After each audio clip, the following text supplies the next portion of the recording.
Good morning and welcome to another episode of Pep's Corner. Today we will continue reading our book, How Does a Waterfall Become Electricity? So go ahead, make sure you have your book in hand. We will be reading pages 8 through 11. Our focus and purpose for reading is posted on the screen. So make sure you have your book in hand and are actively following along and reading. Remember, boys and girls, to reread a second time so you are coming to shared reading, fully prepared to engage in instruction. Let's begin. Page 8.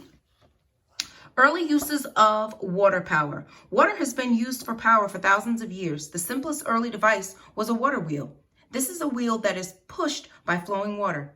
The turning wheel is used to power machines and do other work. By using water power, the work done by a person or animal was reduced. The first water wheels were used by ancient Greeks and Romans as far back as 240 BCE.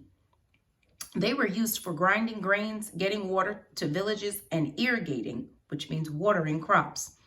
As early as the 1st century CE, a water wheel was used in ancient China to grind grain and create iron. Soon these wheels were put to even more uses, including rotating an instrument used to study the stars. The picture at the bottom of page 8 is a drawing of a water wheel in ancient Egypt.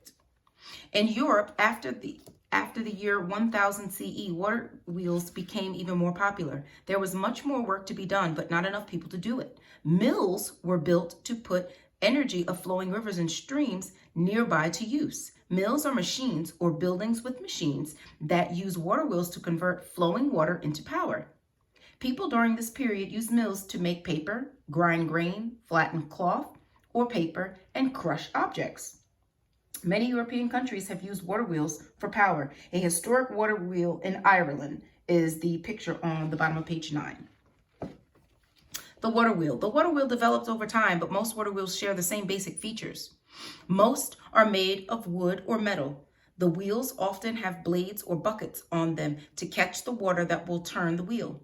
As water heads down the wheel, it is channeled through a gate. The gate helps to keep the water flowing smoothly against the wheel. If the wheel has buckets, they fill with water on one side of the wheel. As the buckets are filled, the side with the water becomes heavier. This extra weight turns the water wheel. Water wheels with paddles or blades are set up in fast-flowing water. For these water wheels, the force of the water running against the paddles turns the wheels. There is a nice diagram on page 11. Please take your time to look at it and understand it.